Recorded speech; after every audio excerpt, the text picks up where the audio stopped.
You turned down the expendable 4 roles because of an assault and because you refused to withdraw the petition of the civil suit.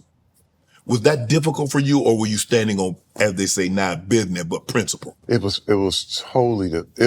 extremely difficult because I love those guys, man.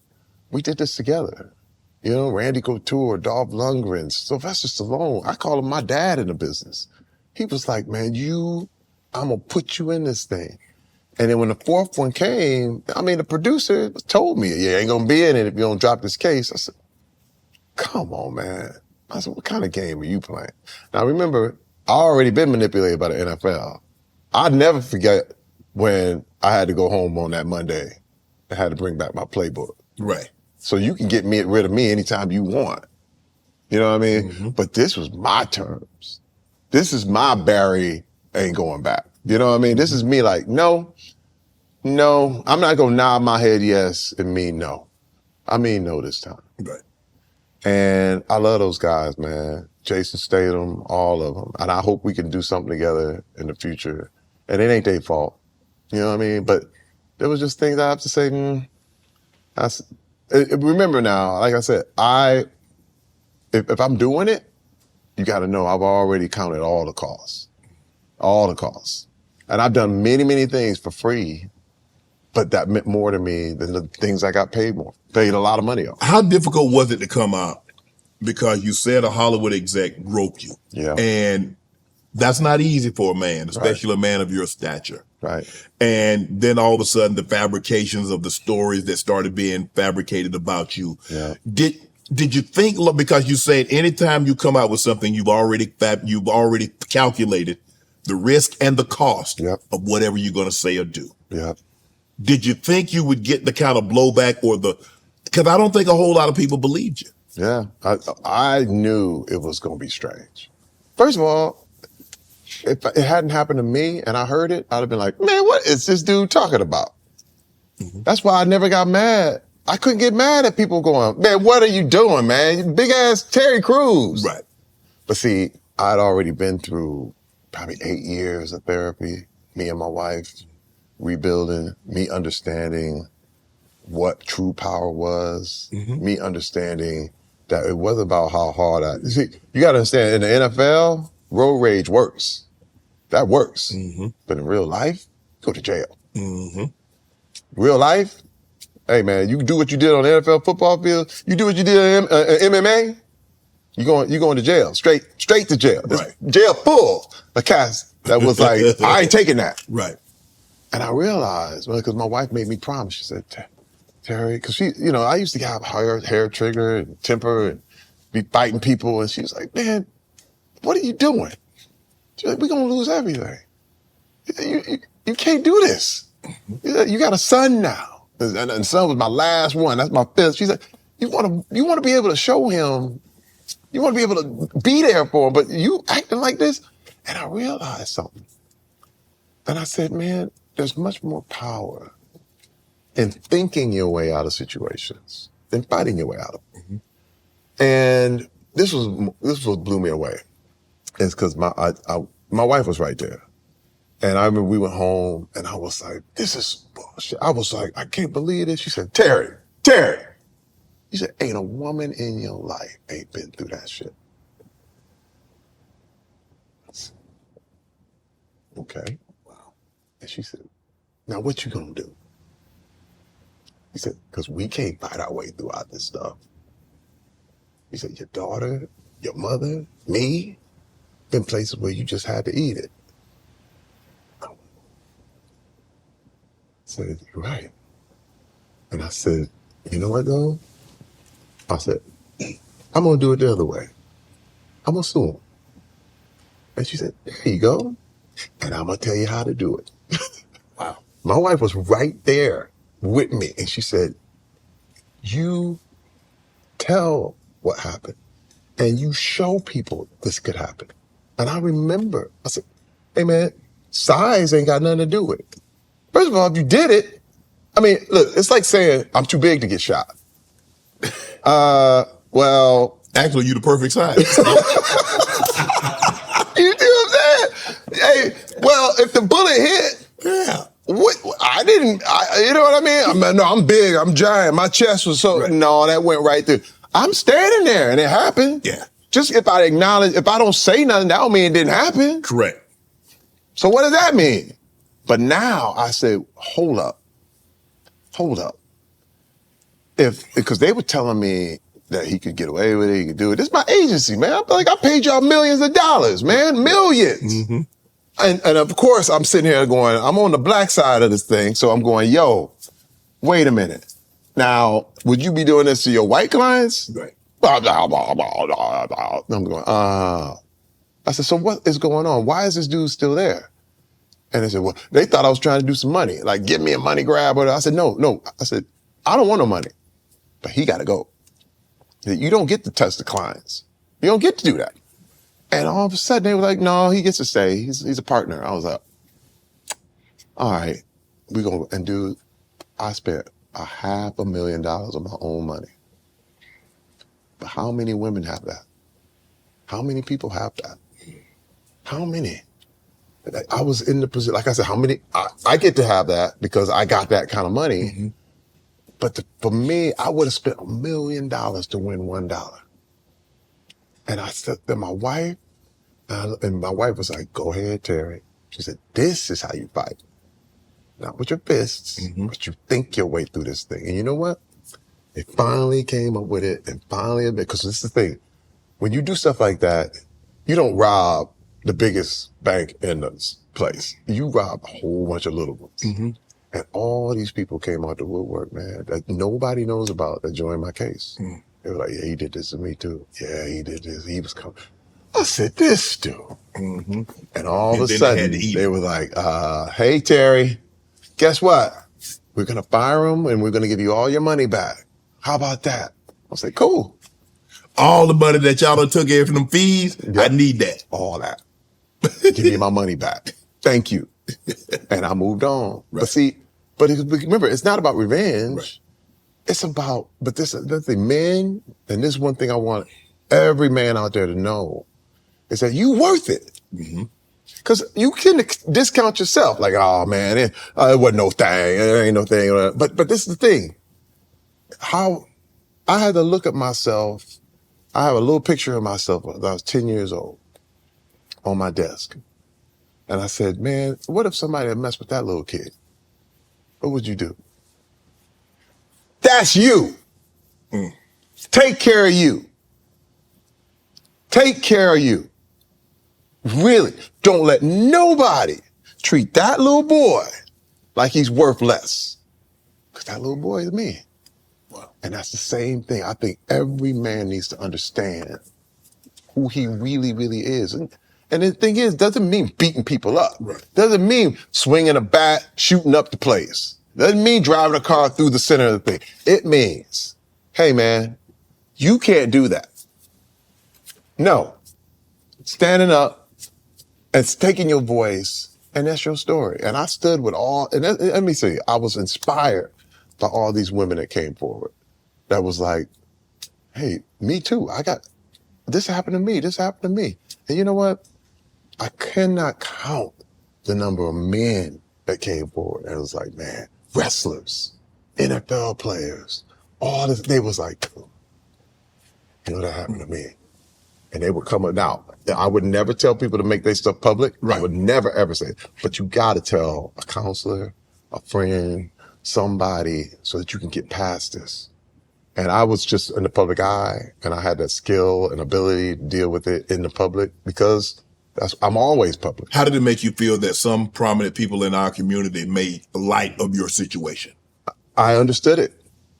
Man, you gotta know, I'm from Flint, man. You know, first of all, you grow up with, you in the hood, you know about what's wrong with you. Mm-hmm. You know what I mean? You got a big head, that's big head Johnny. Right. You got big ears, that's ears, whatever. You know? You know? Right. It's like you grow up with, you gotta be tough. Right. That's the whole thing. Trash talk, whatever, get dunked on, you don't live it down. I mean, that's just the way it was. And I started to realize, well, they're gonna talk anyway. So. You know what I mean? So let me give them something to talk about. But I started to realize, when I had so many black people come forward and say, thank you. thank you. Hey, bro, thank you for coming forward and saying what happened. Right. Because that happened to me. Man, people pulling me to the side. And that's why I know I was right. I knew. I said, no, this is a problem. I was going to parties, going to Hollywood stuff, man, and people pulling me to the side in tears. I just got to talk to somebody.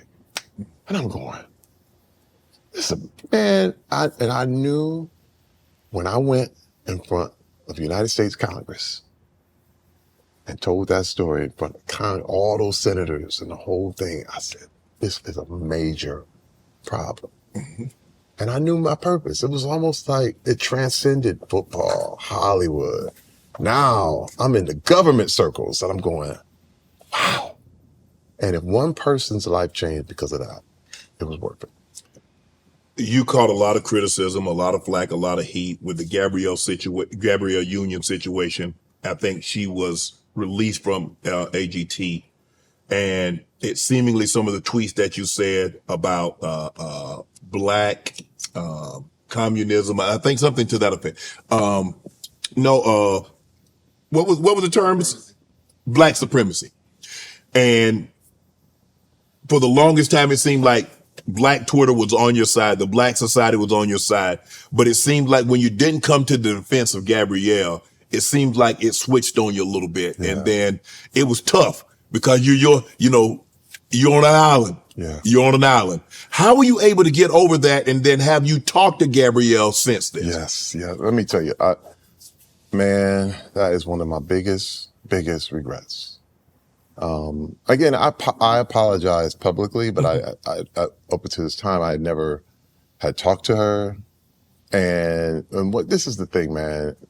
And the problem I had was getting on Twitter. Yeah. And you can't have a nuanced conversation. This is the thing too. Not in 180 characters back then, 140, now it's 280, but you still can't. And this is another thing. You can't do anything angry. And I got angry. Right. People was talking, the internet talks. They talk junk. They talk about my wife. They talk about my kids. Mm-hmm. And I got mad. And then you start tweeting.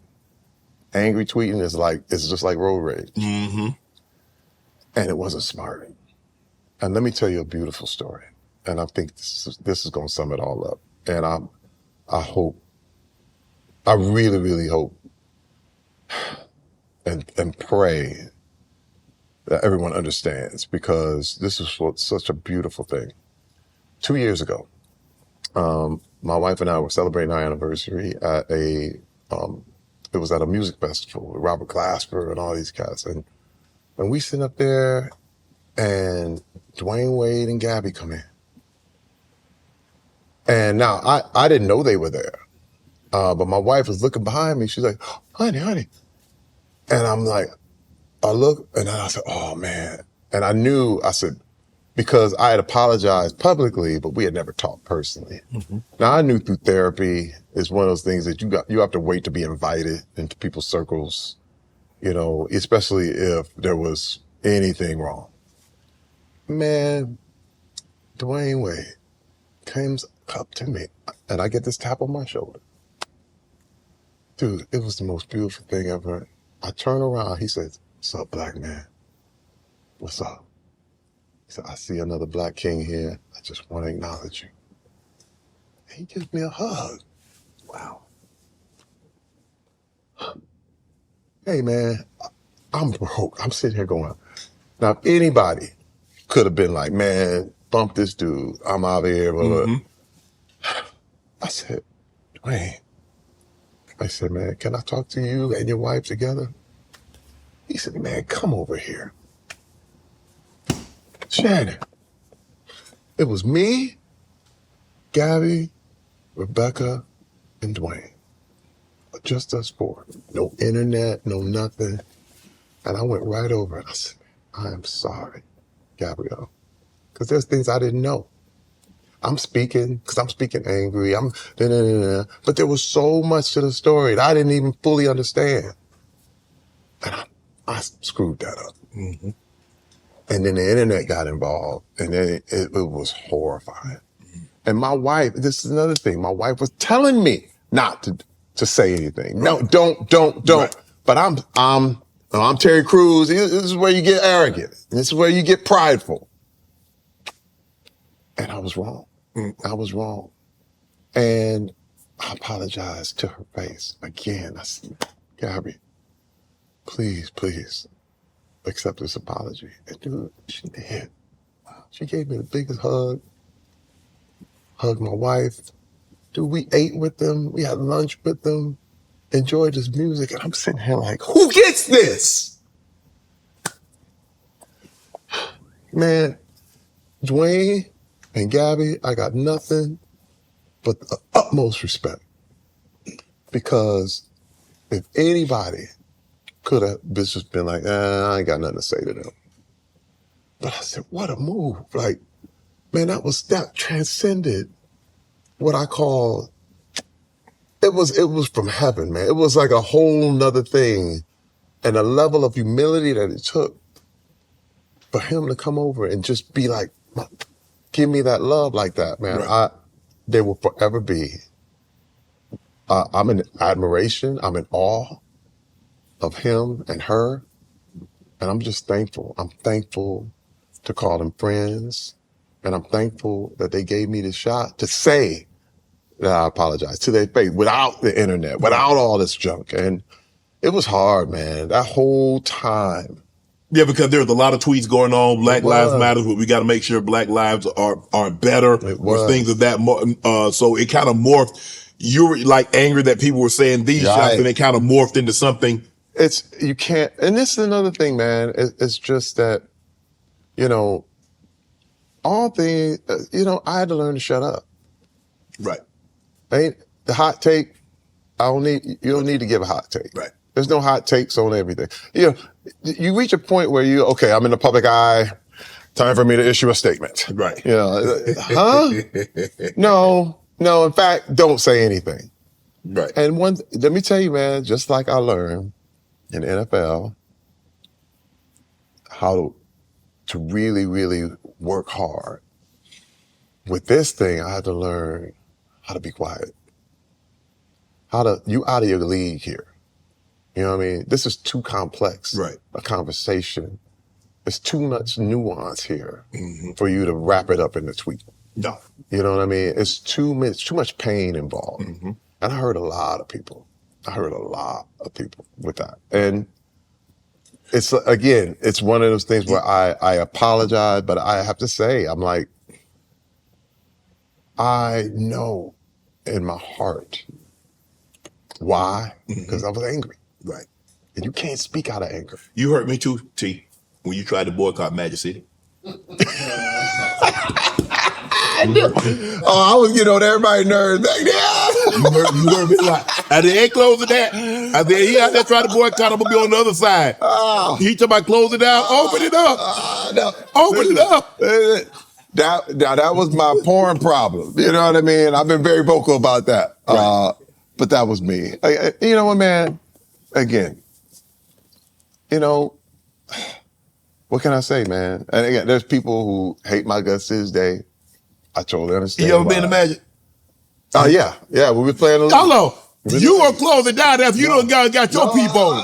No, I've been there. I know. City. I mean, when I was in the league, that's the first stop in Atlanta, man. They'd be like, okay, we going. You know what I mean? Again, man, my thing is, I gotta shut up. And even my wife was like, you need to be quiet. I said, I think I do. And over the last couple of years, I've been learning, the problem is I was too quick with statements and my ears weren't open and I needed to listen. And that's what I've been doing now. I just tell the story, my own story, my personal stories, and I've just been quick to listen. That's where I'm at. Want to join Club Shay Shay? Become an official member by hitting that subscribe button, where you never know who's going to be joining us for drinks and conversation. Don't be late to the party because we like to do something before two something.